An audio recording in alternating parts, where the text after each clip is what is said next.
Hello everybody, welcome to 1v1, the creator interview series where we celebrate our friends and their content they're doing on the internet. I am your host this week, Corey Deering, and alongside me is our Destiny lore master, Josh Finney. What's going on, Corey? Thanks for having me. I'm glad we finally got to sit down and do this. I know, it's been a busy couple weeks. I know we've been wanting to do this for a little while now, not just because your co-hosts on Tower Casuals, but also because we've been friends for a long time, and you know, you've been doing stuff on the internet on and off for a little bit, and we have a mutual love of not only video games, but you know, Disney and Earl of Sandwich and all kinds of things.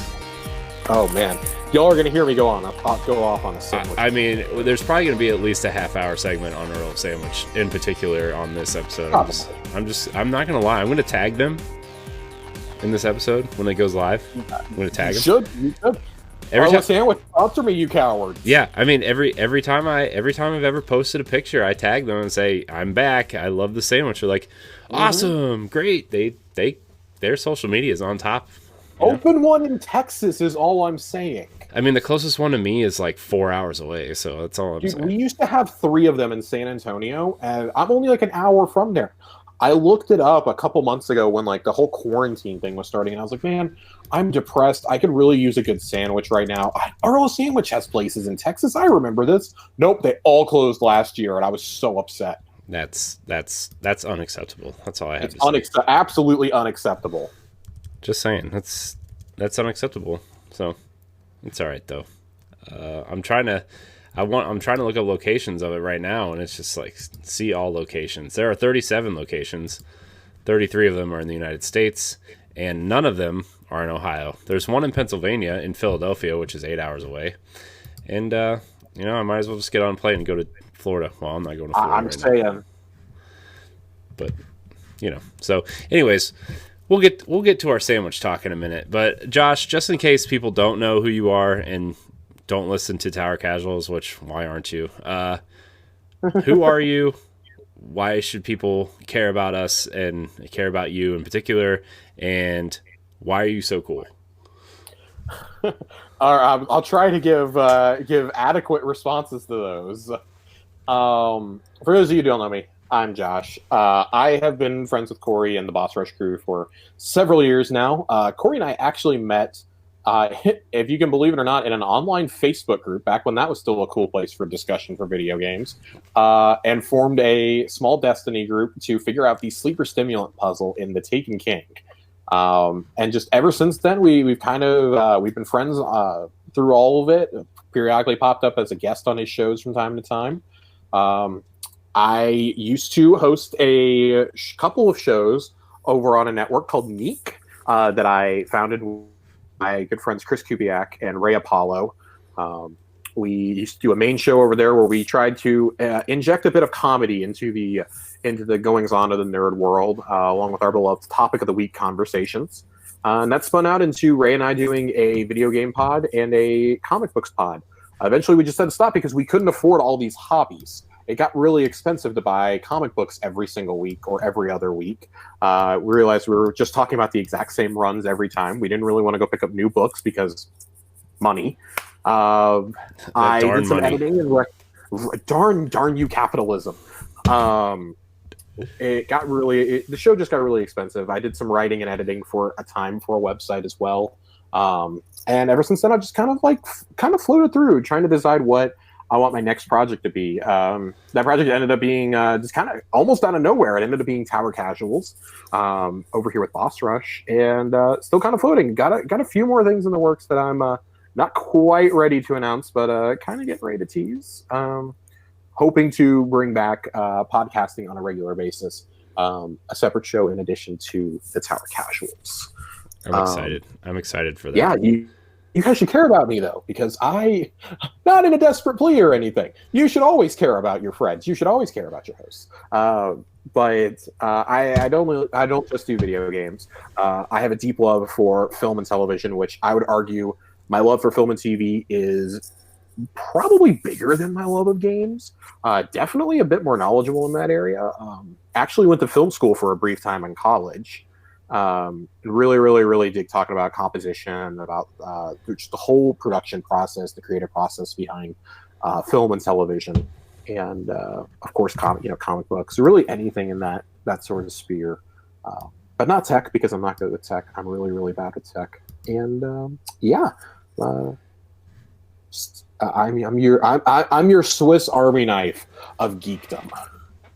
That's why we love you. I'm not gonna lie to you.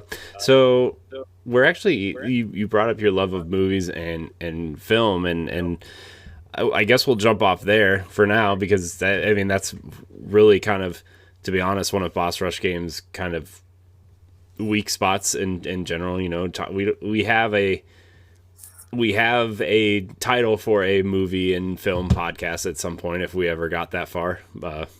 I've told you the name, and it's something we used to do over at DNA, and then we kind of lost it, and we'll bring it back someday if it ever happens. But so movies, what is it about movies that kind of draw you in? Because I'm one of those people that I'm not really big into movies. I feel like it really has to be something special for me to get hooked into it, right? And if it doesn't hook me, I just kind of lose interest. And if I'm watching a movie, I kind of feel like I'm not doing something, if that makes sense. And I know that's obviously different. There's a lot of people out there that love movies and everything. And what is it about movies that just draws you in like that? I think it's a storytelling medium. It's really unique. I read an awful lot when I grew up. And I still do reading. You can't see it because I'm in my office, but out in my living room, I have literally 2 entire bookshelves just filled with books. I read a ton. I probably buy like 15 books a year easily. I sell probably just as many, if not more. And I think what appeals to me about movies is it's a medium where you only have to invest like an hour and a half or 2 hours of your time to get this amazing, well thought out, well done story. When you play most video games, 2 hours in, you're barely scratching the surface. Like in a game like Assassin's Creed Odyssey, you haven't even hit the main plot point yet. You haven't even gotten out of the tutorial area. And I like these big sprawling games, but I'm kind of at the point, I think because of my love of film, that when I play a game, I'm like, if it hasn't gotten its hooks in me in about 90 minutes, I'm done. I'm probably not going to play the game. I'm probably not going to think about it past that, because I don't have this time. I could easily go and play something else or watch something else and be just as enthralled. And I think that's why I like television too, because in TV, if a pilot episode doesn't catch you, the rest of the series likely isn't going to. The next 2 or 3 episodes can be super weak, but as long as it has a good pilot, a good hook, gets its hook in you, you're going to sit there and you're going to get invested. And I guess I just like the storytelling medium that much more than playing like a 40 or 50 hour single player game that I have to sit there and play for. Even shorter single player games that are like 20 hours, like Uncharted 4. I'm like, well, damn, I know this is a different medium, but I can get just as satisfying of a story in a 90-minute movie. Like, I can go do something else with my day. I don't have to dedicate an entire week to getting through this story. I don't have to sleep in between finishing this story. I think like the accessibility of it adds into a lot of that too, right? Like we just finished talking on the Tower Casuals about the benefits of Xbox Game Pass and about xCloud, Play Anywhere. Mm-hmm. I'm like that with my movies. I buy almost every single movie, even if it's physical. I redeem the digital copy that comes with that movie through my iTunes. So I watch a disgusting amount of movies through iTunes on my phone or on my iPad. Mm-hmm. That's how I consumed so much media in college, and even this past year, or the past couple of years at my job. Like I would just sit there and I would catch up on TV shows during my lunch break. And I'd watch an episode or two, and I'd be able to get caught up if I missed a few weeks. And hey, I can use that time for gaming when I get home. But yeah, definitely the storytelling medium and the production value definitely draws me in. Yeah, I like there's a few things on Netflix that I've been watching recently. A recent movie that I actually really loved was Palm Springs, which you recommended to me on Palm Hulu. Springs is my favorite movie of the year. It's so good. It was really good, and I haven't felt like that watching a movie in a long time. Like I think even with like Avengers last year, like I was I really liked the way the Marvel Cinematic Universe is kind of like told this huge sprawling story over at that point 22 movies at that time and ended it, and I thought 23. yeah, and I just thought like I can't believe they pulled it off. And that was such a like Right. there are unique moments in movies where if you are there in the time and place and you get to watch it happen, Force Awakens was another moment where like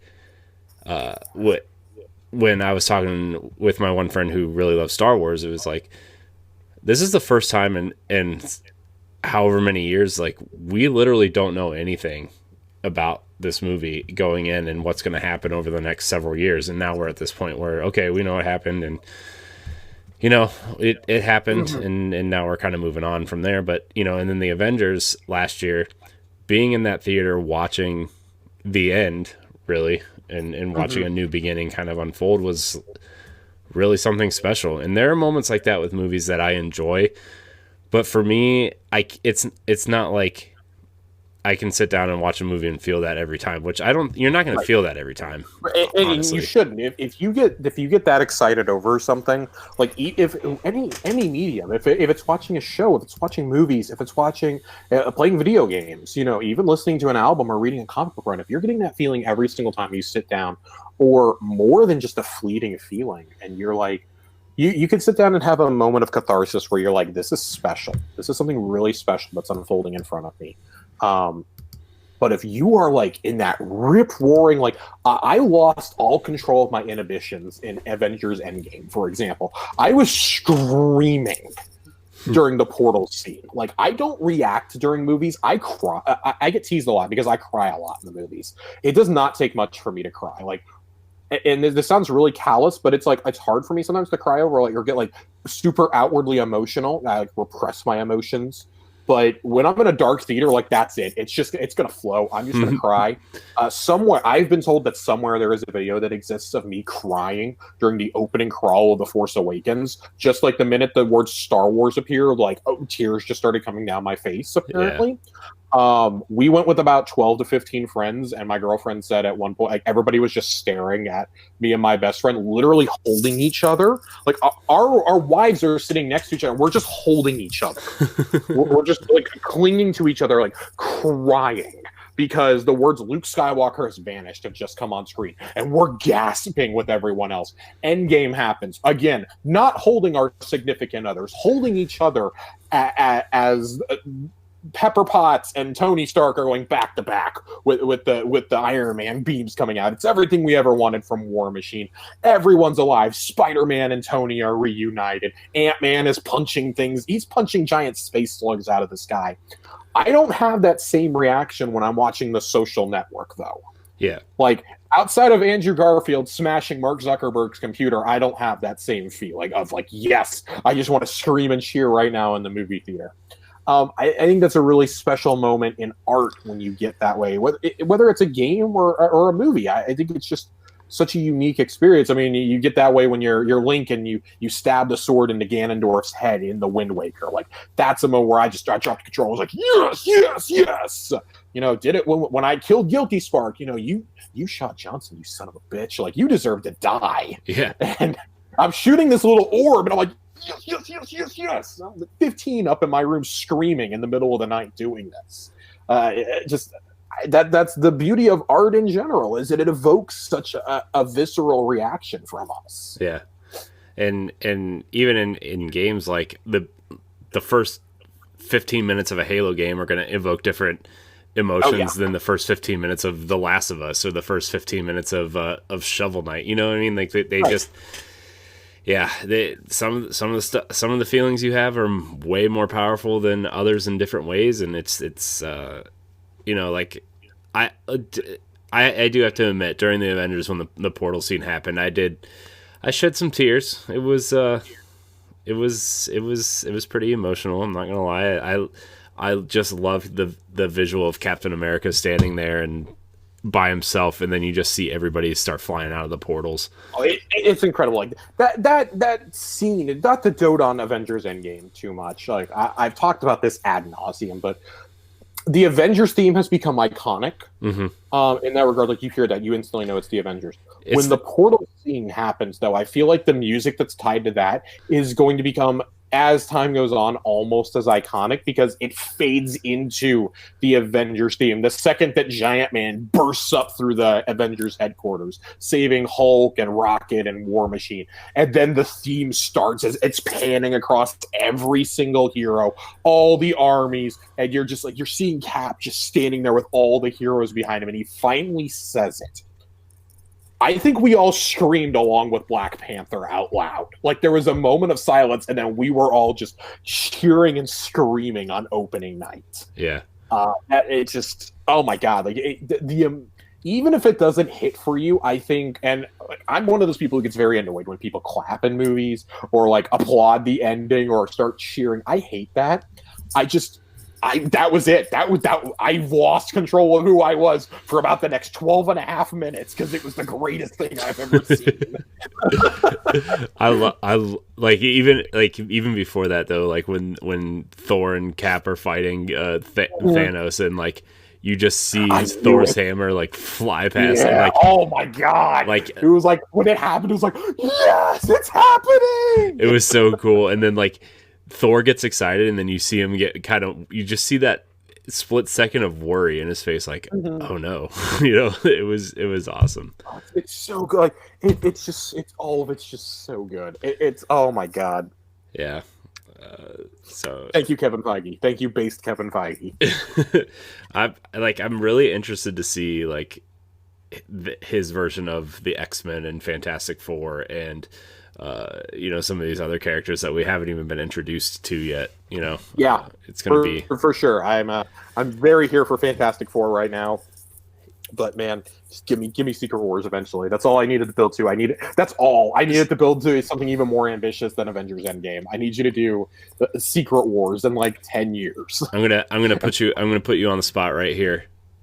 Casting for Fantastic Four. Give me John Krasinski and Emily Blunt as Mr. Fantastic and Invisible Woman. Give me Lance Reddick as the Thing. Oh, geez, that'd be awesome. Give me Lance Reddick as the Thing. Maybe even Lenny James. I could go for Lenny James too. As for Human Torch, I genuinely just don't know. I think that's honestly one of the harder ones to kind of nail down. Maybe Taron Egerton from the Kingsman series. Mm-hmm. I think he would be really good. I still maintain he would have been the perfect Han Solo. And I think Doctor Doom. Doctor Doom is the most critical casting that this franchise will do for the remainder of its existence. It's more important than Professor X, Magneto, and Wolverine put together. Because if Doctor Doom isn't nailed, so many story arcs just can't happen.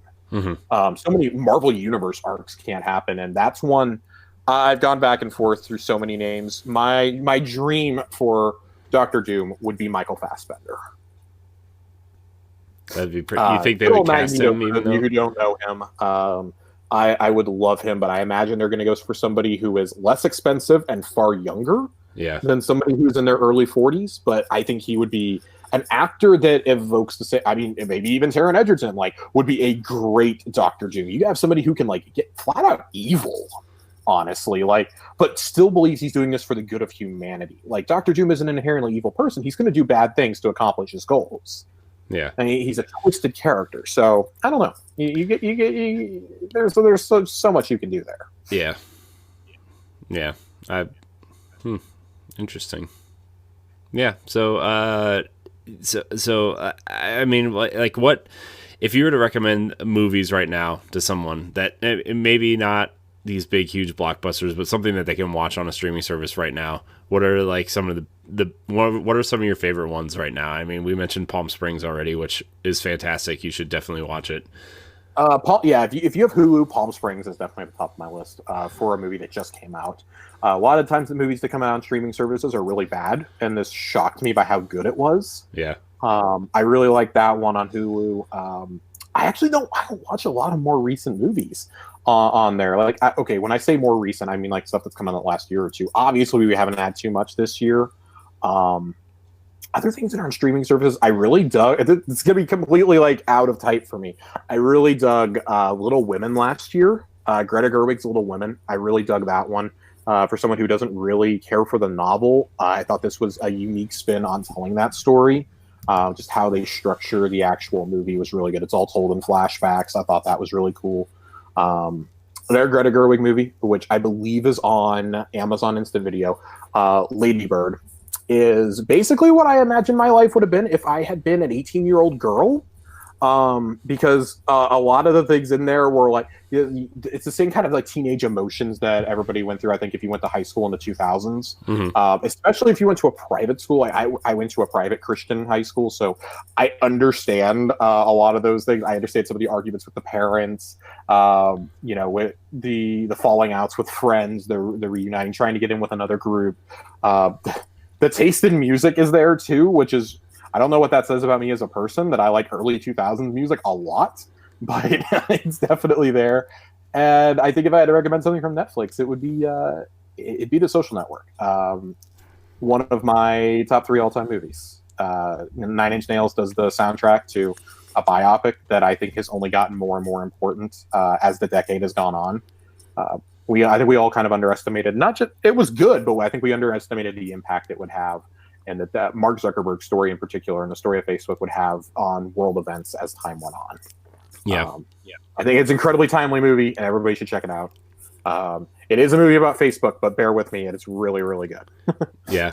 It's on our list. It's in our queue, I would say. But we're gonna kind of move on. So you used to do a comic podcast, as you said at the top of the show. So how did you get into like just comics and that kind of stuff in general? Like when you were little, were you just buying comic books? Like, I mean, so I actually had to like persuade my parents to let me get comic books. I was raised by my grandma and grandpa, who my grandpa would take me to a comic book store and let me get whatever as long as I kept them hidden from my grandma. My grandma still has the opinion, 25 years later, that comic books are a waste of time. They don't teach you anything intelligible. They're not worth reading. God bless her, I love her, but you couldn't be more wrong. One of the greatest pieces of literature of the 20th century was a graphic novel called Watchmen. And I got into comics when I was probably about 5 or 6 years old. I had just gotten into Star Wars for the first time, and my grandpa was trying to help me find, like, I wanted to get Star Wars toys, and he didn't know where to take me, so he took me to a comic book store of all places, and I found Star Wars comics. I bought a lot of Star Wars and X-Men comics that day. He let me buy them all from like the 25-cent rack, the back issues, and I probably had a stack of comics about this big. Those are the only comics I had for like 8 or 9 years probably, until I got into high school and started bumming comics and graphic novels off of my buddies in high school.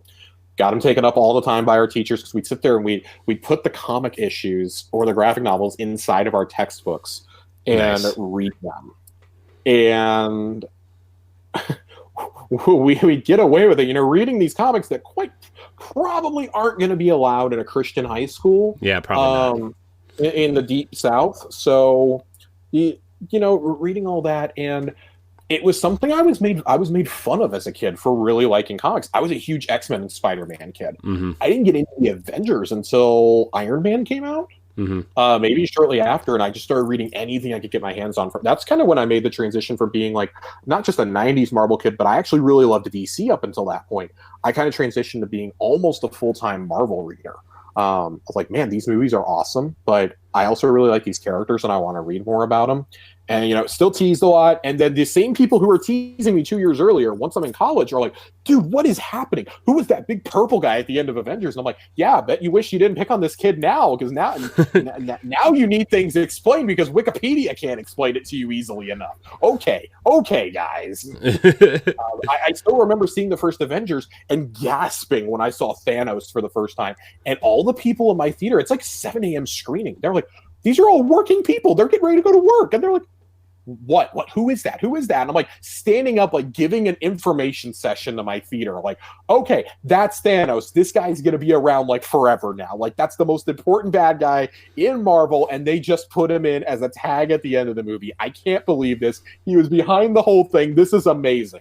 And, then 8 years later, I get the coolest ending to a series I've ever seen. So I was one of those people. I did not know who Thanos was because I didn't read any of the Avengers stuff either. I was reading X-Men and Ninja Turtles. I didn't have time for the Avengers. You know what I mean? Like the Avengers. I mean, up until the movie, the Avengers were very much like a C-list team. Yeah. Nobody cared about the Avengers. Nobody cared about. I had never even heard of Iron Man until that movie came out. They came back to so the thing about Iron Man and Thor and Captain America and all them was they were C-list heroes. Like you probably out of the original 6 Avengers, you probably knew the Hulk. Yeah, and that was about it. And that was because of the awful Eric Bana movie in the early 2000s, but also because he'd had some comic arcs, he'd had some cool video games. Like if you knew Marvel, you knew the X-Men and you knew Spider-Man. That's just all it was. Like the Avengers were a C-list team. Like I was the only person, and to this day I maintain the absolute only person who has ever been excited to see Clint Barton on screen. I am the only person who likes Hawkeye that I have ever met. And let me tell you something, just mwah, mwah, you are perfect, Jeremy Renner. You are a perfect Hawkeye. But I always liked the street level heroes. I started reading Daredevil as I got to high school. I found Alias for the first time. Yeah. Alias is the comic series of Jessica Jones. I found Heroes for Hire with Luke Cage and Iron Fist. Like I love those. I loved those comics. I love the shows. I like that they're bringing some of those characters into Disney Plus now. Like, give me Moon Knight. Give me so much Moon Knight. Give me so much Hawkeye. I love all of it. But comics, guys, if anybody ever tells you comics aren't worth reading, just point them to the Civil War comic, point them to the Dark Knight Returns, Watchmen. Jonathan Hickman's Secret Wars saga is the greatest comic story I've ever read. It's the greatest. Like I invested in this story for 4 or 5 years. It's absolutely incredible. Everybody should read Secret Wars 2015. You think that is my parting gift? You think Marvel's going to try to do Secret Wars at some point? Yes. I'm a firm believer that Marvel has already set the stones to start building 2 Secret Wars, specifically with who they left alive and who they're confirming is coming in Phase 4, specifically with Natalie Portman taking over the role of Thor, or taking on the role of Lady Thor, really. Hulk still being alive, Doctor Strange still being very prominent, Black Panther only growing in prominence. They hinted at Namor, and then we know that eventually the Fantastic Four and the X-Men are going to come into it. And that's really all you're missing. You're really missing the Fantastic Four from being able to do the story right now. Yeah. So, which they're coming. So yeah, they're coming. So yeah, Secret War, book it. 2028, we're getting Secret Wars. You heard it here first, guys. Check back in 8 years to see if I was right. Yeah, we'll clip out this. We'll clip this out. So, we're gonna kind of move on to since we're kind of on Marvel, we're just gonna transition into Disney. One of the things that we kind of first connected on actually was Disney, our love of Disney World in particular. We've never been at the same time. It's always been like a week apart. Literally like weeks apart. Yeah. Multiple times now. Yeah. Like what, 3 times I think at this point now since we've known each other? 3 times we have been less than 2.5 weeks apart. Yeah. So, I mean, if honestly, I know your love is movies and film. If I wasn't doing stuff with video games, it would be Disney. Absolutely. Yeah. Absolutely. And I still have like this side project written on paper and design docs and everything for some sort of Disney project. I still want to do that at some point. But Disney has connected us in an odd way. So what do you remember about your first kind of trips to Disney World? God. So this is where I'm going to sound really entitled and really spoiled. Sweet. Part of the benefits of having your grandparents raise you is you get treated like you're the 4th child. Mm-hmm. So they take you on all these vacations. They get to go do all the kid stuff, but it's stuff they didn't have money for when their kids were younger. So we went to Disney like once a year from the time I was like 3 or 4 years old. Mm-hmm. My earliest memories of Disney World involve falling asleep at every meal. just ridiculously sick, like our second or third time. And it spoiled the surprise. My dad was in the service. It spoiled the surprise of him coming back from the Middle East. He flew from the Middle East to Orlando to surprise us for my birthday. And lo and behold, he lands, and my grandpa's like, oh, by the way, we need you to go pick up medicine at a 24-hour pharmacy. Your son's throwing up repeatedly. That was a great way to see your dad. Is like, Dad, bleh. But my absolute earliest memory of Disney is I can't remember if it's my very first trip or my second trip. We went and had breakfast at the Crystal Palace in Magic Kingdom. Used to be this awesome breakfast buffet there. Maybe it was awesome because I was a little kid and didn't know any better. But it's still all right. I saw Tigger, and I slipped out of my seat. And to the horrified reaction of my grandmother, who tried to grab me, my grandpa thought it was great and took pictures. I ran at Tigger. He was paying attention to another kid and not me. So I just pulled on his tail as hard as I could. And it caused the guy in the Tigger suit to turn around, and it startled me so much I screamed and ran across the restaurant with Tigger chasing me. In today's day and age, I think that might be a lawsuit on both of our ends. But I'm pretty sure I assaulted Tigger's tail, and that Tigger then tried to attack me for revenge. In a breakfast buffet. That's hilarious. That's so funny. You didn't duck behind the buffet and just start chucking Mickey waffles at him? I went running through the tables, and I don't think my family ever ate there again out of shame. Even when my cousin was born several years later, when we took her for the first time, I was like 11 or 12, and I very specifically remember my aunt being like, "Oh, let's take Alyssa to the Crystal Palace," and the rest of the family was like, "No, we can't do that. Your nephew ruined that for all of us. We still have shame. We'll stick to Chef Mickey's. We can't do that. We'll go to the princess buffets or something." I mean, to be fair, Chef Mickey's is better than Crystal Palace. I mean, it's not even that it's like good food. It's about the ambiance and the experience. Yeah. Like, the only thing that's worth getting for breakfast at Disney World, you guys got to understand, is the Mickey waffles. Oh, yeah. Like, that's all that matters. Nothing else matters. It's that, and what's the quickest place you can buy alcohol the earliest in the morning in the Magic Kingdom. So, speaking of Mickey waffles, my dad and I took a trip earlier this year, right before Corona hit. We were literally right after my girlfriend and I went, like 2 weeks later. Yeah, and we were actually supposed to go the week that they closed, and my dad moved the trip up because he wanted to miss Spring Breakers, and we moved it up to the last week of February. We stayed at Pop Century, and I was so excited for Mickey waffles. Did you know that Pop Century stopped serving Mickey waffles? They are now just they're just the Pop Century logo waffles now. That's highly disappointing. And the Mickey shape is what makes the experience. I'm like, I don't want to eat a damn Pop Century logo. I want to eat a Mickey waffle. Okay? Right? So I was highly disappointed. But to be fair, they're still pretty good. But the Mickey waffles, like you said, the only thing worth eating for breakfast down there. It's amazing. Oh, that's it. I mean, like, you can find good pastries. You can definitely find good pastries. They're on every single corner there. Mm-hmm. You can find good coffee. You can't find Mickey waffles everywhere, though. You actually have to go and have breakfast somewhere to get the Mickey waffles. Our favorite place to go, we like to go to Sleepy Hollows over in the Magic Kingdom. Yeah. And get the giant Belgian waffle there. I'm partial to the spicy waffle sandwich. Yeah. I was about to ask you if you had the spicy chicken. Visualize this for a minute with me, everyone. A giant Belgian waffle the size of your plate. A big piece of spicy fried chicken and some slaw on there. You fold it over. It looks almost like a waffle taco. It's like a Choco Taco, but it's waffles and nothing like a Choco Taco. Mm-hmm. And it's incredible. You literally, I think I glimpsed the face of God, or in this case, of Walt. I think I glimpsed the face of Walt Disney there, and this is what he meant when he said, "This is the happiest place on earth." It is a transcendental moment when you have your first spicy waffle sandwich, my friends. Did you get it with the coleslaw on it? I've had it both ways. I prefer it without the slaw because I'm not a slaw person. Yeah. But man, it's so good. We get waffles at Sleepy Hollows at least once or twice a trip. Once in the morning, and then that'll be like our dessert for a Magic Kingdom at night. We'll get it before we leave during fireworks to go catch the bus because nobody else is on the bus. Mm-hmm.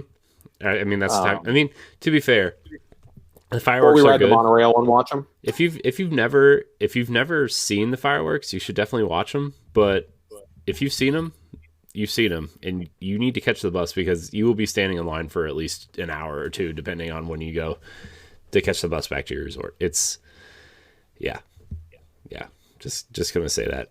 But going back to first, like kind of like first trip memories, like my very first memory of Disney World, we were staying at the Polynesian, and I was like, because like you, I also got spoiled with Disney trips growing up because my mom worked for Disney up here. Okay. There was a Disney owned Disney store at our mall, which they used to be all over the place. Now I don't think they're all that around. I don't know, but and there is one a mile from my doorstep, my friend. Okay, so they are still around. Okay, so she used to work there, and just for being a Disney cast member, she would get discounts. So we would go like 2 or 3 times a year.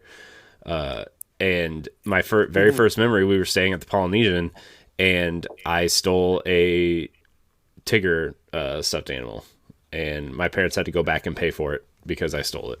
So there you go. All right. So Corey was shoplifting from a young age, and I was terrorizing Tigger from a young age. All of our stories revolve around Tigger, apparently. Yeah, that's not good. No, I'm almost afraid for when your daughter's old enough to remember if she's going to terrorize Tigger too. I know we were planning on taking her this year. But the Rona. Yeah.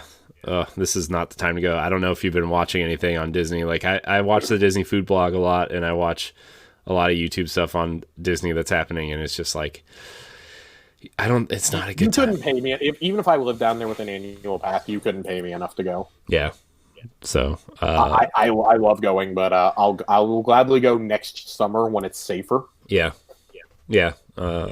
So, but also continuing on the food track for a second. Yeah. The rise or the rise of the not the rise of resistance, the Galaxy's Edge, the wrap there, the Ronto wrap, both of them, the breakfast one and the regular one, are easily the best things I think I've ever eaten at Disney. The breakfast wrap, yeah. So I have to take this back. I said that the Mickey waffles were the only thing worth eating. I gotta tell you that the absolutely incredible breakfast Ronto wrap definitely puts that to the test. It is so good. I really, really, really love I like the breakfast one better than the lunch one personally. Yeah. The lunch one definitely still good, but if I'm going to Galaxy's Edge and I'm getting a breakfast Ronto wrap. I'm getting blue milk. Not green milk, blue milk.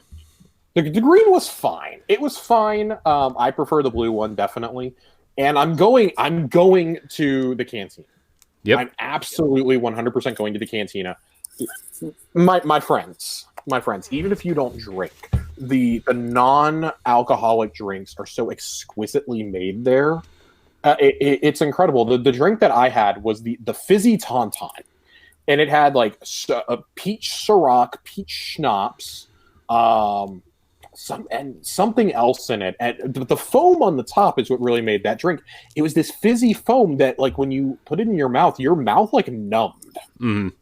Like your lips, your tongue, everything. It was like Pop Rocks in foam form, but better. Like, and it tasted like peach. It was so good. And when I asked the waitress how they made that, she just smiled and broke the immersion. She was like, well, that's Disney magic for you, and walked away. And you know what? Let me tell you, my friends, it really is. It was incredible. I'm so happy that I got it. Every single drink is made differently there, though. It's so weird. Like, if I wasn't drinking too much already, I definitely will when I go back and I'm spending $15 a cocktail. Yeah. But it's so worth it. Like, you can't go in there and be like, oh, I want to get an old fashioned or I want a gin and tonic. Like, no, it doesn't work that way. You have to order something off the menu because it's all pre-made, with the exception of like the garnish on top. Mm-hmm. But all the garnishes aren't edible, which is really cool. Like one of the tauntaun drinks has like a cookie in it. It's whack. And for all of us who went to Star Tours as kids, Captain Rex is back as the DJ, and it's the coolest thing. I know, it's pretty awesome. I was because I hadn't been on Star Tours since they changed it, and now I C-3PO is your pilot, and I'm like, that's boring. Yeah, I don't really care. But like we just went in the cantina to walk around and look because it wasn't busy and they were letting people do that. And I was like, oh man, there he is. There he is. I got really excited. My dad's like, what are you doing? Because like my dad's not big into Star Wars and doesn't really pay attention. Right. You know, I mean, I love my dad to death, but he just, you know, he's just not that guy. The moment that I felt like I was in Star Wars, we walked into the cantina for the first time. We had a table reserved. We walk in and we're going to our table. As soon as we walk through the threshold, Rex starts talking, and then out of nowhere, literally you hear the and it goes into like a club remix of the Cantina band song. Oh, really? And everyone is going nuts, cheering and clapping and laughing. And I'm like, this is Star Wars. Yeah. I'm in Star Wars now. This is what a Star Wars bar would be like. This is awesome. I love this so much. Yeah, I think the moment I felt like we were kind of like in the movie or whatever, it was like the first time we were riding Smuggler's Run. It was at night. Yeah. Like the steam from the Millennium Falcon was like coming out of the bottom of it, and like we were getting on.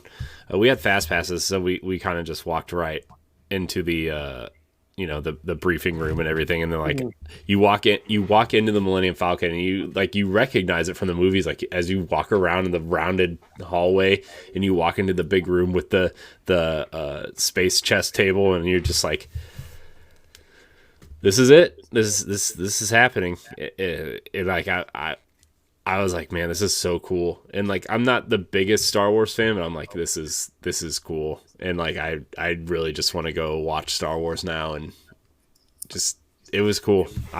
They really did an amazing job making you feel like you were there. Yeah. That's the best land. That's the best land they've ever done. Yeah. And I said the exact same thing when they made Avatar, when they made Pandora. Mm-hmm. This is just, it's incredible. You walk through there and you feel like you're in an outpost. You really do. And the rides tie into that too. Like you're taking off and leaving, coming back to the spaceport when you do it. You're going off world, as they call it. It's just one thing after another. It's so cool. I do think they're going to eventually abandon setting the story permanently between episodes 8 and 9, just to give them some flexibility with characters, maybe with some different versions of Smuggler's Run eventually. But man, Corey, did you guys get a chance to do the Rise of the Resistance? Yes, we did.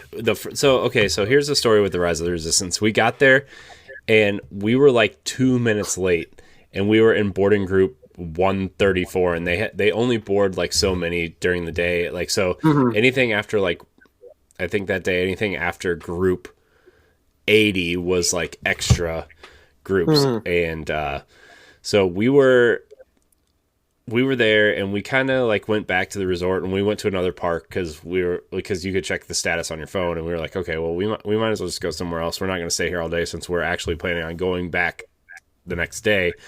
We didn't get on, and we were like, okay, well, it sucks. And we were like, well, we'll get it next time. And then my dad, later that night, my dad's like, you know what, let's just get up early, let's just go again and do it. And we got on within an hour the next day. Yeah, it's one of the most amazing experiences at Disney. Like, I think the only thing I've ever done at a theme park that rivals that is Flights of Passage. Yeah, over at the Animal Kingdom. Yeah, that was awesome too. Like, we got to do that too. And like, my dad has a disability pass for a lot of it, so and it didn't work for Rise of the Resistance, but we did get one for Flight of Passage, which was so awesome too. Like, this was your first time doing flights too, right? Yeah, like, because before this past time, the last time I went was a week before Pandora opened. And, yeah, and like it was like cast members and special guests only could go see Pandora. And my wife and I at the time, we were like, let's just try to go. Let's just try to see what we can do. And I mean, as soon as we tried to walk in, somebody stopped us, and we were like, we were trying to play dumb. We're like, oh, what's over here? So, but yeah, Rise of the Resistance is a must do down there. And Flight of Passage is a must-do. Like, Rise of the Resistance is a completely canonical story in the Star Wars universe too. Yeah. Not like Star Tours. It's an actual story that takes place between episodes 8 and 9. Like the hologram tech in there is in the pre-show is incredible. Yeah. It looks better than in the movie. Yeah. I can't believe they actually replicated that. Yeah. And you feel like you're actually being captured and being taken to an interrogation cell. Like the actors are all jerks to you. Yeah. That are first order officers, and you get in, and when you're actually escaping, like we got really lucky. We got to do it twice, and both times, thank God, all of the animatronics actually worked. Nothing was broken. Nothing didn't work. Nothing wasn't lighting up on the walls. Seeing Kylo Ren pop up in front of you was genuinely terrifying. Yeah, that was, dude. Everything, so cool. Everything was working when we were there too, Yeah. and like after you get through that first kind of room where like Rey kind of talks to you and like BB-8 and everything, everybody's giving you instructions or whatever, and you go outside and you see Poe's X-wing sitting there, and you're getting ready to enter the transport ship, and you get on, and like it's kind of like the thing kind of takes off, and you like all around like the screens are simulating or what's happening outside, and you see the X-wing battle and everything, and you get pulled in, and then when you get off, like you're being arrested, right? And you walk into like the big chamber where all the stormtroopers are standing, and you're looking out into space, and you're seeing TIE fighters fly across the sky, fly across space, and then you kind of go stand in line to ride the real ride or whatever, and like nothing was broken, nothing like broke down or anything. Like seeing the resistance kind of cut the door out when you go get in your vehicle or whatever. It was so cool looking, and it was it's so cool, and feeling Kylo Ren use the Force to pull your car towards him and everything at the end, right? And the way your car kind of drops down when you're escaping in the escape pod, it was so just. Man, I don't even know how to explain how cool it was. It was definitely one of the best experiences, for sure. It's absolutely incredible, and not just for fans of Star Wars, but I think for fans of just like good story. Like this sounds kind of weird to say, but good storytelling in a theme park ride. We were talking about earlier about how movies and games and TV and comics all allow for these different kinds of mediums. Like we're getting to the point now with technology and with storytelling and writing and shared universes that theme park rides are starting to get there. With the Millennium Falcon, with Smuggler's Run, with Rise of the Resistance, with Flights of Passage. Like you're starting to get these stories like in these larger universes, and I'm really, really stoked for Avengers Campus opening up at California Adventure next year, because it was supposed to be this summer. I was supposed to be there like in 2 weeks, and it's not happening, obviously, because it's not going to be open, and Star Wars Celebration got canceled out in Anaheim. But they're doing a Spider-Man ride, they're doing a Doctor Strange magic show, they've got the Guardians of the Galaxy ride out there, it's technically canonical. They're doing an Avengers ride where you go to save Wakanda from Thanos and the Outriders. Like, I'm here for all of this. This is all so cool, and it's allowing these IPs to tell stories in a way that other places like Universal really didn't allow the Marvel properties to do. And like they're getting there with Harry Potter, but they didn't allow their other properties to do it. And I think that's something that sets Disney apart from so many of these other theme parks, is you feel like you're actually living in these worlds. Like you're a guest in them. They're not a guest in yours. You're a guest in theirs. Even if it's just something full of animatronics, like Splash Mountain or like the Haunted Mansion, you still feel like you are immersed in that world. Yeah. Haunted Mansion, by the way.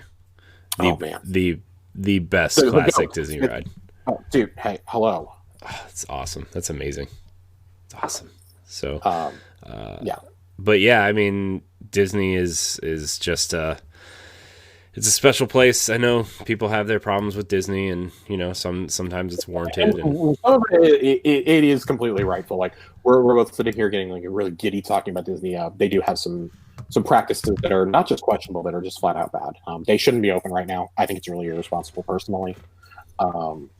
For the workers and for the guests. I understand that you are a business, you have to make money. You're bleeding like $30 million a day easily. You don't have any movies out there to help offset the revenue. You can't just drop Black Widow. People, just drop it on iTunes, it'll be okay. Like, no, it doesn't work that way, guys. Like, not enough people are going to buy it for it to be remotely worth doing that. Now, if we get into like December and still can't have things open, okay, I think we'll see some form of desperation with like that and Mulan and some of these that they know they'll make like several $100 million off of just from VOD, jack up the VOD price a little bit to like $30, and okay, yeah, people will still buy it. It's still cheaper than going to the movies with 4 kids, and then put it out in the theaters proper once they can open them. But sooner or later, they're going to have to start releasing things internationally. Like, that's just the nature of business. Yeah, and I think they said Tenet is going to open internationally recently. Yeah, I'm curious to see if anything opens internationally at this point. That's a whole nother conversation. Yeah. But yeah, Disney, some questionable practices, but some of the greatest memories of my life have been from Disney. Yeah, including Earl of Sandwich. Oh my God. Okay. Have we reached the Earl of Sandwich segment? We officially? have. There's other things about Disney, but we can save that for a different podcast. Maybe this Disney project, you will come on and we can talk about that. But Earl of Sandwich is by far at Downtown Disney is one of there's 33 locations in the United States. Okay, it's almost all of them are in California though. Yeah. There's 8 in California and 10 in Florida, so that should tell you everything you need to know. But it is single-handedly one of the greatest oven-baked sandwiches you will ever eat in your life, my friends. Oh, it's so special. I've never had a bad meal there. I've never had a bad sandwich. Yeah. It took me years, and when I say years, I mean probably close to a solid decade of trial and error to figure out statistically what the best sandwich offered at the Earl of Sandwich is. And my friends, I'm here to tell you today that it is in fact the Hawaiian barbecue sandwich. That is, you get shredded ham, you get diced chicken, you get tangy barbecue sauce, and of course, yes, my friends, you get the pineapple on there, all smashed onto a bun and toasted to delicious crispy goodness. Not too much crisp, it's just barely enough crisp for it to make a difference. And it is so good. Whenever I go there, I buy at least 2 or 3 sandwiches. I eat one there. I bring the other 2 home. They go into my freezer for a really bad day. And let me tell you, as long as they're not freezer burned, they still come out pretty good. They usually don't make it longer than about 24 hours, though, because I just want more Earl of Sandwich. If it was around here, I would eat there like I eat at Chick-fil-A, which is like once a week. If I ate there, that would be the only place I would request gift cards for. Oh, what nice restaurant do you guys want? We don't want nice restaurants. We want Earl of Sandwich. That's the nice restaurant, my friends. Let me tell you. We went down, and every time like my birthday or something rolls around, my mom's friend who lives in Florida buys me Earl of Sandwich gift cards because it's a mean joke because she knows I'm not going to be down there for a while. But when I do go, when we went this spring, we had 75. How many times did you eat at Earl of Sandwich on your last trip, Corey? 3, 4? Okay, so we ate there 3 times, and then I bought a bunch to go to the airport and eat at the airport. So every time my parents go, way more than I get to go now, like because they're old and retired and they get to do things like that. And every time they go, I make them bring me home sandwiches. And every time my dad gets stopped at security because they think that these long, silver wrapped round things are bombs. And they are actually just Earl of Sandwich sandwiches. And I make them bring me home like 4 or 5 sandwiches. The amount of times I've had to unwrap a sandwich at Orlando International Airport is truly staggering. Yeah, it's at least twice a trip. Please just put one after security so I can just start buying it at the airport instead. Yeah, that would be great. But we ate there 3 times. Every time we eat there, I get 2 sandwiches. We had $75 worth of gift cards, my friend. Oh my Lord! So we had to use them on this trip, of course. Oh, of course. I had a Hawaiian barbecue. I had 2 originals, which is the roast beef, cheddar, and horseradish. You can't go wrong. You say, oh, well, that's just Arby's. No. Yeah. This is if Arby's was actually like real sandwich. This is if Arby's was edible. Yeah. So I got 2 of those. I had the Earl's Club, which is a classic. I love the Earl's Club. Love the club. I had 2 BLTs, which are amazing. I mean, I don't know if you've ever had the BLT. It's actually like I have. You have? Yeah, the process of trial and error, my friend. Yeah, okay. 10 years of sandwich tasting at the Earl's. Yeah, so I had a BLT, and then, just for the heck of it, I threw in a ham and Swiss, and I was like, this isn't bad either. So I'm just saying. Genuinely have never had a bad meal there. No. we attempted to try something different because we always get the Earl of Sandwich, usually on the day that we get there, because we're usually getting there like midday, and we don't go to the parks on the first day. We get there midday or towards the evening. We'll get sandwiches there. We'll hang out in downtown Disney for a while, and then we'll go over to the pub. We'll go to Raglan Road for dinner. That's usually what we do, actually. Honestly, yeah. And then on our last day, I typically stop for a pint. I do it in reverse order. I stop for a pint at Raglan Road or a drink, and then we go get sandwiches before we head to the airport. And man, let me tell you something. I've never not seen the line go out the door there. I've never seen this for a sandwich place in my entire life, but the service is so good and so quick that I don't even mind. Yeah. I don't mind sitting out in the hot Floridian sun if it means I'm eating at the Earl's. Yeah. Actually, we the first time, not to cut you off, the first time that we ever took Chelsea, that her and I went, our very first vacation together, I found out she'd never been to Disney, and I'm like, you're in your 20s and you've never been to Disney. So 23, 24, we went to Disney for the first time together, and we stayed at Saratoga Springs. In number 2, which you can see the Earl of Sandwich from that building. Yep. The amount of sandwiches we ate on that trip, the amount of overpriced sandwiches we ate, it was so worth it. Yeah. She didn't understand why I was so excited for this sandwich place. And then she understood after taking that first bite. And it was just like, it's a transcendent experience. It's like so good. You've ascended to a higher state of being once you've eaten at the Earl of Sandwich. It's so good. And like, I had a very similar experience with my wife because she had been to Disneyland, but she had never been to Disney World. And World is so much better than Land too, by the way. Yeah. I don't understand. Like, I've never been to Disneyland. I want to go someday. I would like to go someday. I have. It doesn't compare for me. Yeah, no, I just want to go just to go. You know, I know, for me, I know Disney World's going to be better. Like, it just is. Well, I think Land might be better if you're a kid, or almost equal if you're a kid. 'Cause, I mean, Magic Kingdom and Disneyland, they almost cancel each other out. You have like Star Tours and Galaxy's Edge in Disneyland now, which is cool. Let's go to all in Cars Land, right? Yeah, and you got that over at California Adventure. They finally reworked that entire park. It only took them 20 years to do it. Seriously, watch the Imagineering story on Disney Plus. That was so good. It was so good. I've watched it twice. So good. Oh, yeah, dude, we've watched it at least twice. So good. But I think as you become an adult, Disney World is infinitely better. And not just because of the variety of activities to do, the different parks, the multiple pools, the golf. Yeah, I like golf. So golf, the water parks, things like that, like water sports, all that stuff. You can also drink your way around the world at Epcot. And that's how we spent Easter Sunday 3-4 years ago. And then we proceeded to just ride the monorail back and forth from the Transportation and Ticket Center and Epcot for a solid hour trying to sober up so that I could call us a cab. And it is genuinely just such a great experience, because you might think, oh, well, Germany's going to be the only place there, or, you know, the UK.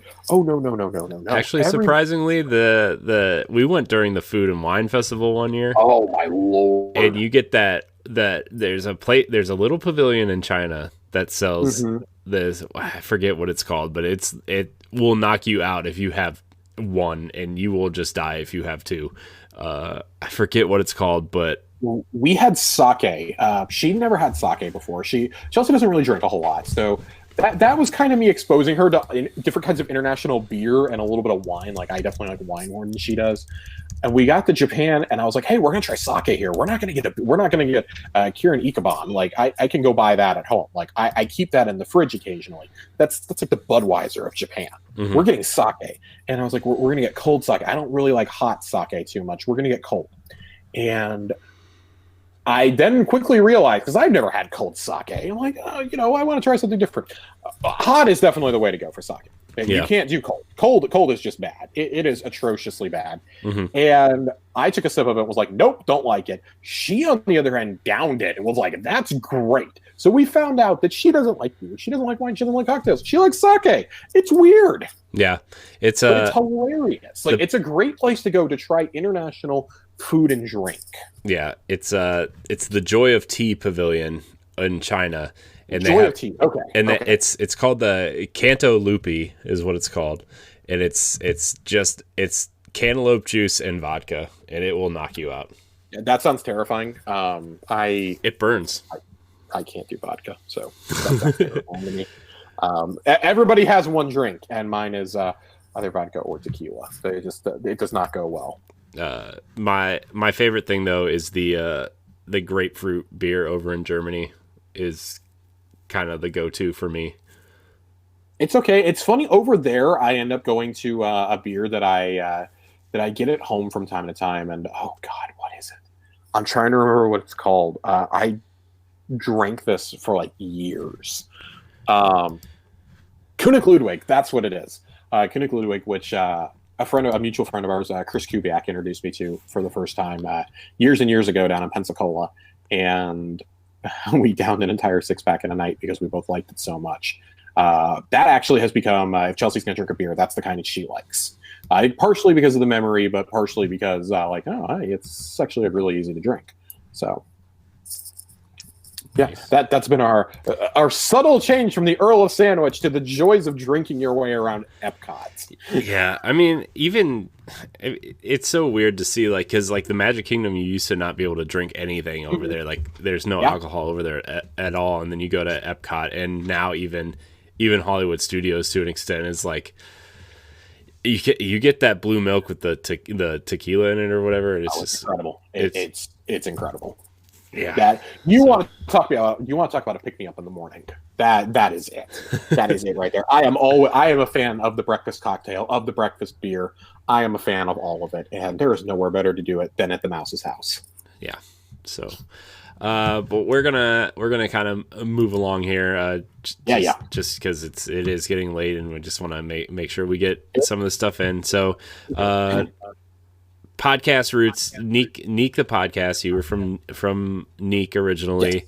What would you say you learned from that experience that you're kind of bringing to Tower Casuals now? And like, it could be positive or negative. I don't know. You know, I just want you. I mean, I've got nothing but great things to say about the guys that we collaborated with over there.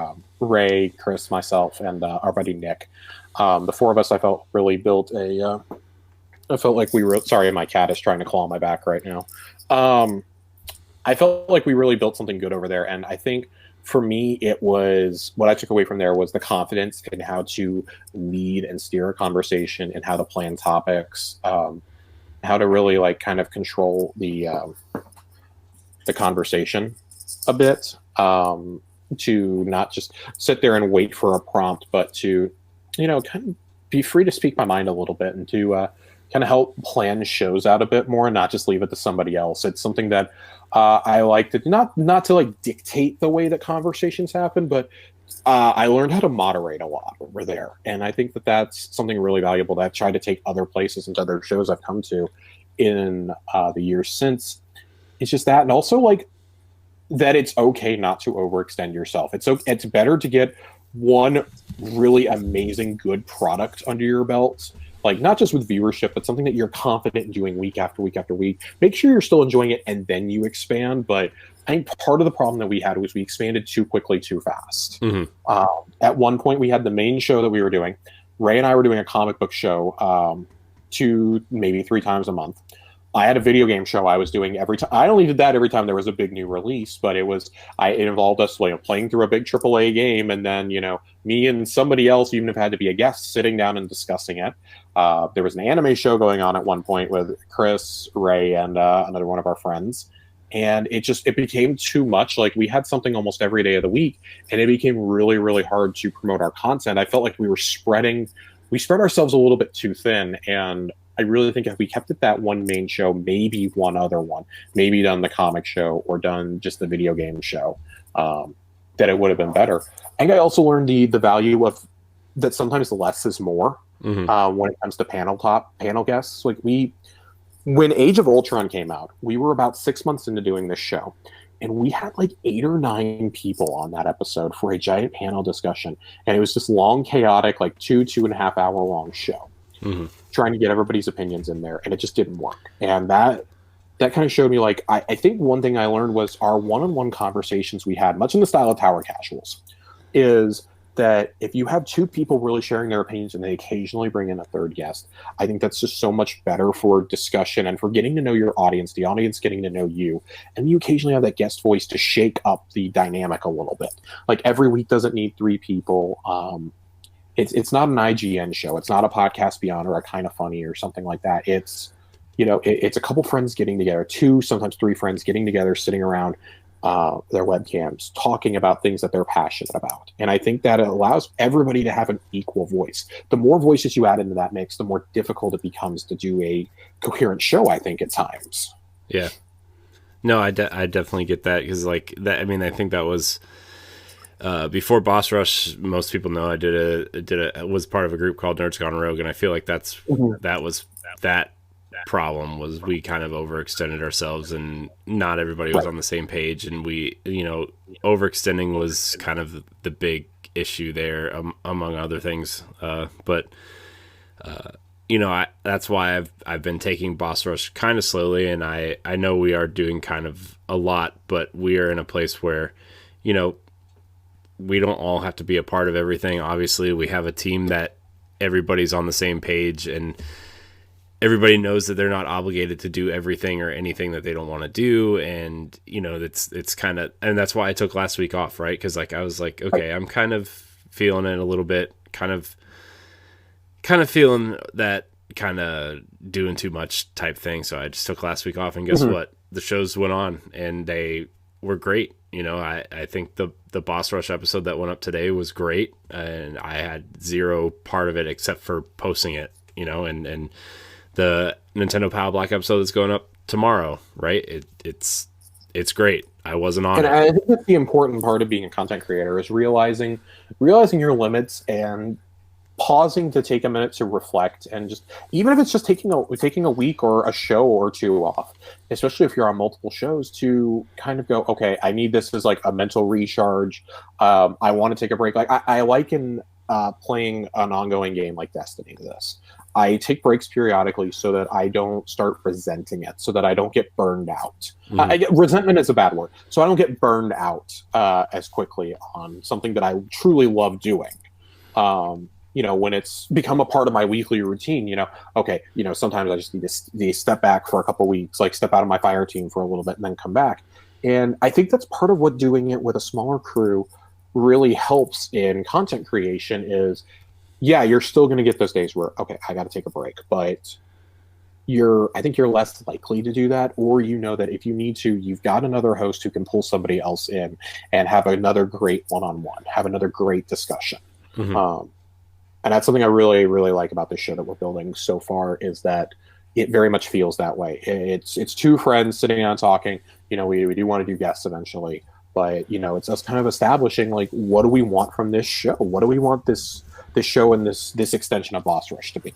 Yeah, and I really feel like Tower Casuals is where most of the time we're in and out and within 45 minutes. You've been building the show, setting up the doc and everything with the lore corner and raid report and favorite drops and everything, and it's a great cadence. I feel like this week in particular, we finally hit a good cadence of like, this is definitely the setup of the show moving forward. That, tonight was like, I feel like this is the setup of the show moving forward. And I love that feeling when you finally see the show becoming what it's going to be. Right.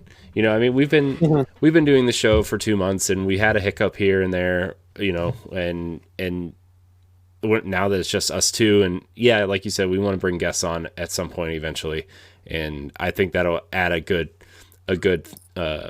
wrench to the mix, right? But right, especially on weeks when there's not much news. Like, it's an evolving game, sure, but even then, like, especially going into Beyond Light, like there's going to be a couple months where there's not going to be a lot to talk about. Yeah, and it's just seeing the show becoming what it's going to be moving forward, just that moment where it clicks, right? It's just like, oh man, this is going to be great moving forward now. And yeah, man, I'm really excited that you decided to do Tower Casuals with me. I've been wanting to get back into a Destiny podcast for a long time, and I'm not as into it as I used to be, right? Like my very first podcast was a Destiny podcast, the DNA Weekly Strike. way back when House of Wolves was coming out. And I remember.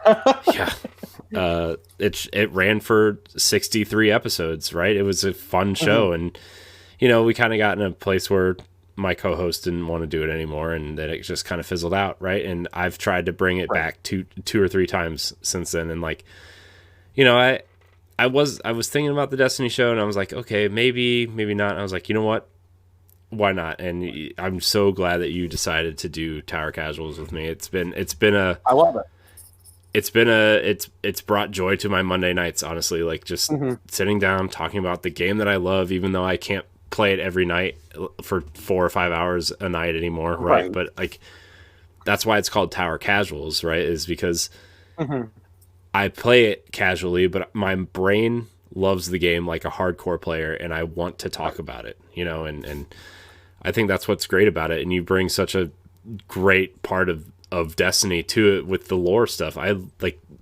To me, the most interesting part of Destiny is the lore, and I love watching Byte videos. I love reading the lore books. I love looking at the art books and stuff. Like, and you said, like, just sitting back. Sometimes I forget I'm even on the podcast, just listening to you talk about the lore, and it makes me so happy. I don't know if that's a good thing or a bad thing. No, it's a great thing. And I'm just like, oh man, like we were talking about Mara and Aldrin, right? And I was just sitting back and like I had questions, and you answered them like right away. I'm like, oh man, it's awesome.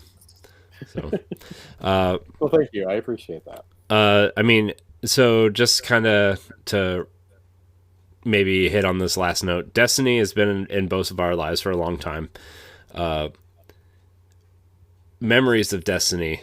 What are some of the best things? What are some of your favorite things that you've done in Destiny? I mean, I've probably got like 4 or 5 that I want to hit on here, just like real quick, like bullet points. Yeah. Definitely the first moment for me, like where I think I fell in love with the game. The game was fun before this, but when I really fell in love with it was the Vault of Glass.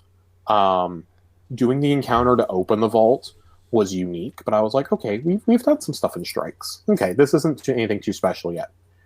And then you get to the Oracle room. You do the jumping down to the Oracles, and just entering that big cavern for the first time, it was like, whoa, what is this?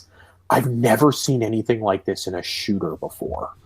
And to this day, like I mean, they've eclipsed that raid a couple of times now. I feel with King's Fall, with Last Wish, with Garden of Salvation. I think all 3 are superior to the Vault of Glass. But I'm such a trip for nostalgia. I'll never forget walking in there for the very first time and going, "Oh my god!" Like another one, I would say probably is the first time that I fired up the beta. And I immediately knew within like 90 seconds, like this is going to be a game that I'm going to lose dozens, if not hundreds of hours to. I never imagined it would be into the thousands. Yeah. But I remember saying to my best friend and I were both playing it at the same time. We were playing it together actually. And we both said it at the same time. We were like, this is the evolution of Halo. This is what Halo needed to evolve to. And I stand by that years later, using my super using my golden gun for the first time that day. It's like, oh my god, this is so cool. He was a warlock. They're hurling a Nova bomb for the first time was just amazing, and all this stuff. It was so cool. And I don't know if I really had any more moments like that in Destiny 1. I definitely like seeing Oryx in King's Fall for the first time. You're like, oh my god, like I just went through all these encounters. I just went through this giant jumping puzzle, and now I still got to kill this guy. Being torn between worlds for the first time in that raid was really awesome. The sleeper stimulant puzzle, of course, you and I became friends over that puzzle. Doing that was the first like community puzzle, and trying to figure the Court of Oryx out. Learning that we had to get the 2 knights to stand next to each other, and now it's just like such a rudimentary technique that like if you don't know how to do it, you're ostracized by the community. I mean, you just had to do it for the Ruinous Effigy quest. I mean, right. I mean, if you're trying to get the you have to do it for the contact events. Yeah, you have to do it every couple of weeks. Yeah, it's all the stuff we learned way back in Court of Oryx is coming back into play now. I think that's probably it for Destiny 1. I mean, Destiny 2, of course, seeing Riven for the first time in Last Wish was just terrifying. But it was this incredible moment where like I'd seen like Riven's face before, but I'd never seen the actual part where you're like you're on the elevator going to see her, and I'm like, oh my god, what is this? Oh my god, like I didn't know you ripped out the heart at the end and had to relay race it out of there. That just seeing that for the first time was awe-inspiring. And the fact that every time I've completed a raid for the first time, up until Spire and Eater, I completed with the same friend every single time for the first time. My best friend since we were 12 years old. We started playing Halo 2 together when we were 12.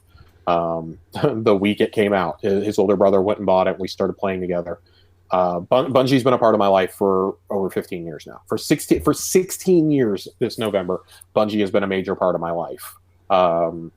Like the amount of time I've spent with Bungie games is almost old enough to vote. Like next year technically will be, because I played Halo 1 for the first time in 03.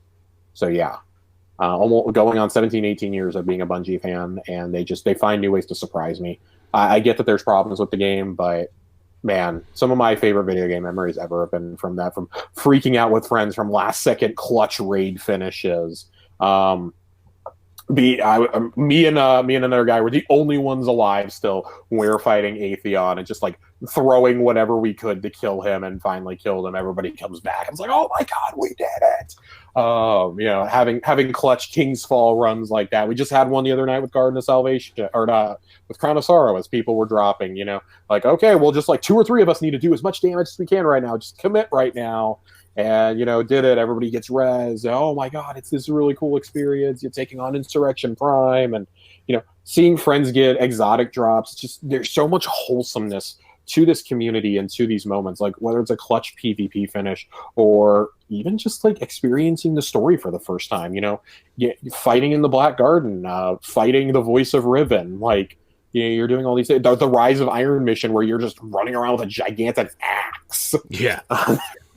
There's all these super cool moments. There's these hidden quests. The Gallarhorn quest in Rise of Iron, where you get unlimited Gallarhorn ammo for the duration of the mission to shoot all these tanks apart with. It's amazing. It's absolutely incredible. This game has brought so much joy to me, and getting to share that with everybody now week to week is just an amazing gift. Yeah, it's a game that has brought. I've made so many friends from Destiny alone. Podcasting every week, I've met a lot of cool people and everything, but right. It really started with Destiny, and just meeting people and kind of finding groups to be a part of, and LFG and my friends who convinced me to come back to it right before House of Wolves dropped. And like you said, Vault of Glass was amazing, but my first like real moment was King's Fall, and the first time we got to Oryx, and trying not to die when he was throwing things at us when we had to run around the pillars. And it's Destiny is a special game, and the community really the community, not only the Destiny community in general, but just the community of people that we've all kind of interacted with throughout the years has just been amazing. So it's been some of the best people I've ever gamed with.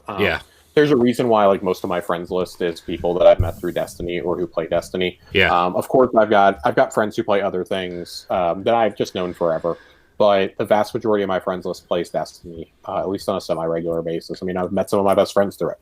You and I, we played it together in Destiny. Well, we didn't really get to play together in Destiny 1 because you were on PS4. We were solving the puzzles together, though. We were sharing everything we could in a little shared Facebook message between like 10 of us. Trying to figure out these puzzles at the same time that Glad and Dotto and all of them were tackling it.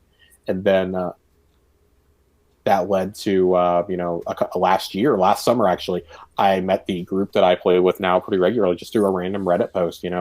My friend John was looking for people to play with. He's like, hey, none of my friends play. I'm looking for a clan to join. I'm like, hey, there's only a couple of us, but you're more than welcome to come hang out with us. We're looking for people to play with too. And that resulted in bringing like 6 people along with him eventually. And now we all play together. I play with him and our buddy Phil pretty regularly. We always do the raids and the in-game content together, and it's already a special game, but I don't feel like you get the full experience of a game like Destiny. Unlike Halo, I feel like Destiny is best experienced with friends. With Halo, sure, you can still enjoy the campaign, but you got to do the multiplayer for the full Halo experience. Bungie games are so heavily dependent on a community, on a vibrant community, and I think that's what continues to make those games special. Like, it's less about the actual, like, I love the story, I love the lore, I love the gunplay. It's 20 years later, they're still the best in the business at it. Yeah. But there's something that never felt right about a Call of Duty, but it feels inherently right when I pick up a battle rifle, or I pull out my my gnawing hunger, or my Gallarhorn, my falling guillotine. Now I've become a sword man, but I get that feeling I don't get in other shooters. Yeah. I'm getting this awesome story, I'm getting awesome gameplay, but it's a community too. Like, it's not just my friends. I mean, the community event of watching the Almighty blow up is one of the coolest things that's ever happened in that game, even though it's just a test bed of things that are to come. Like, we're all just hanging out in the tower, all emoting, watching this happen. Like, everyone's popping out their best chair emote or their popcorn emotes to watch this thing blow up and maybe kill us all. Like, we don't know what's going to happen here. Yeah. And I think things like that are just what makes this so special and so unique. Yeah. Yeah, it's a unique game for sure. And I mean, some other games have hit some of the aspects of Destiny, like I think Fortnite, the Fortnite community hits some of the aspects. Halo definitely hits some aspects, but Destiny just the total package of what Destiny brings to it's players truly unlike anything I've ever done before in a game. Yeah, exactly. So we're gonna wrap up here. Just your final thoughts on the gaming community, the Boss Rush community, and your place in it. Like, how do you feel about what you're doing here, and how you kind of want to wrap up your thoughts here? I love it. Thanks to you and Ed and Jesse for inviting me in and welcoming me in. Not just the Tower Casuals, but having me on Arsenal X, on the Boss Rush podcast. I love being a part of the community. I've gone through patches in my life that it made me debate if I really want to podcast and create content anymore. Some pretty rough areas, notably about 2-3 years ago. I went through a pretty cathartic moment where I was like, I don't know if this is worth it anymore. And this community and the people who interact with it have proven to me that, yeah, this is something I still want to keep doing. And not just not necessarily that I want to grow beyond it. It's that I love interacting with everyone. I mean, we're already making friends, through doing this show. We've already made so many connections, through former Mixer partners, through Twitch partners, and I love it so much because it's like we keep coming back to it's a community. It's not just people who happen to play a game together. It's not just daily active users. It is a community. You find that close-knit group of like 10-15 people, and those are the people you run with. Those are the people you want to raid with. They're the people you want to go trials with, that you want to play comp with, that you want to just you want to just screw around in the tower with. You want to go hump the Titan statue next to Zavala with. You want to go to face that wonderful nightstand. They're the people that you want to go to the seasonal events with. You want to bake the cookies with them. You want to do crimson doubles with these people, and you don't get upset with each other when you fall short. And I think that in a lot of ways, the Destiny community is also emblematic of the community that Boss Rush is building, because we do that except with podcasts here, with content, and it's not just you and Jesse and Ed and me and Celeste. Like, it's not just us. Like, it's not just our thing. Like, we may be the voices on it. It's not us. It's ours. It's everybody's. Like, that's the purpose of being in a community. I hate using the word family when it comes to online communities. That kind of rubs me the wrong way. But I think when you describe it as a community, like, when you're in a community, everything is shared, and that's what it is. Like, we may make the content, but we all share in the creation of it. Like, there's something you want covered. Like, we want to do that. We want to have those discussions. Like, we put out a call for questions for the Tower Casuals every week, and we sometimes question, sometimes we don't. That's the nature of doing a show like that.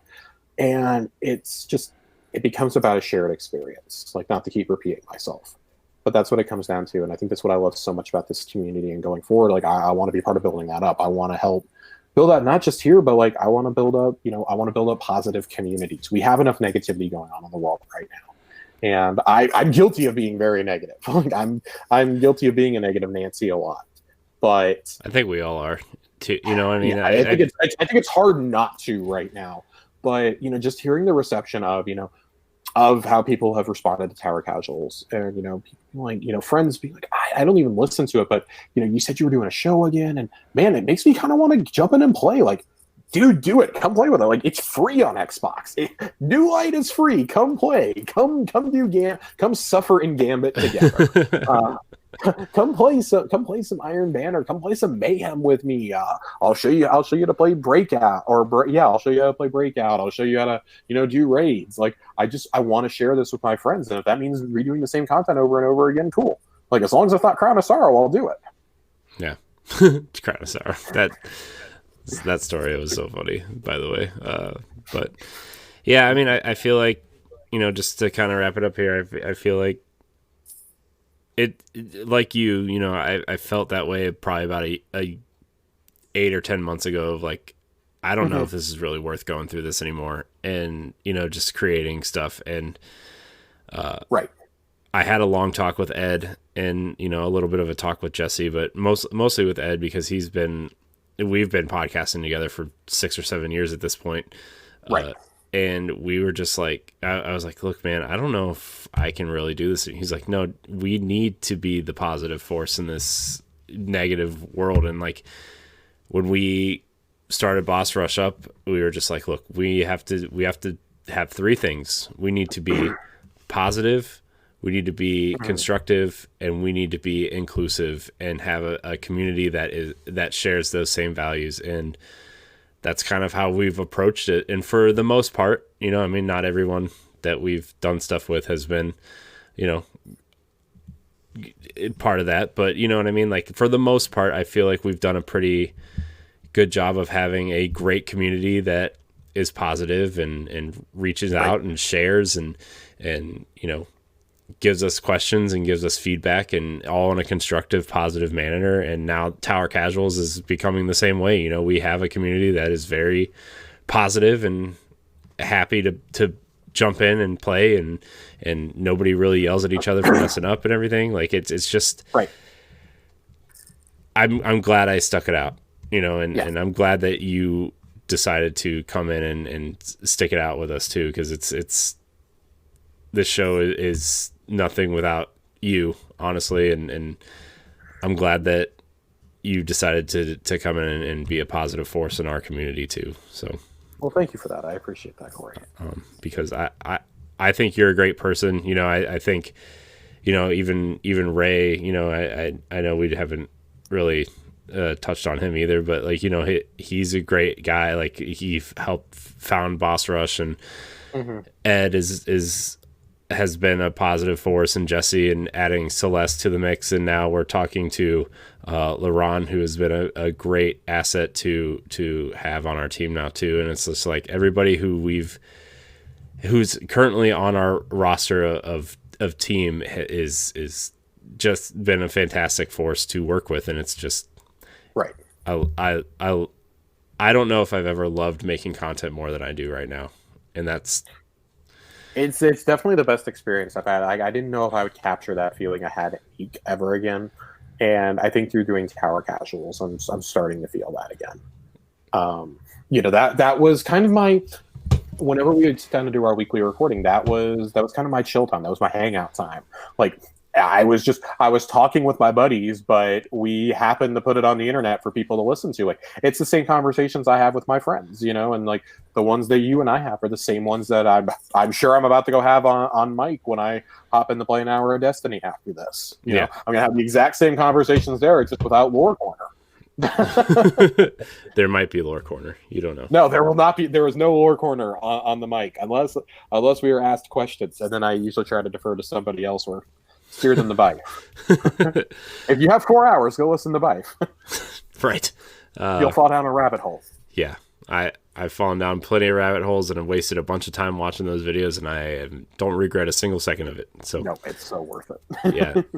But Josh, thank you for taking the time out of your night to do this. Thank you for this. I enjoyed this 1v1. You are a great friend. You're an awesome lore master. You're just an awesome person to be around. I'm so glad that we're doing Tower Casuals together. Why don't you remind everybody where they can find you, just in case they don't. As always, in case you don't know from the Tower Casuals, you guys can find me on Twitter at Josh_Finn. That's Finn with 2 N's, as always. And follow me for the latest rankings and ratings on the Destiny universe, on video games in general, and really life. Ultimately, I get a little philosophical on there from time to time. Yes. You can find me at I am Corey HD on Twitter and Instagram. I want to thank everybody for watching this episode of 1v1. You can check out all of our 1v1s now on its own separate podcast feed or on the Boss Rush podcast feed on any of the podcast services you listen to it on, or on YouTube, or on our website at bossrushgames.com. Thank you, Josh, for joining me tonight. And remember, everybody, play games, be better, and celebrate your positive creators out there. Thank you guys so much for watching, and until next week, we love you.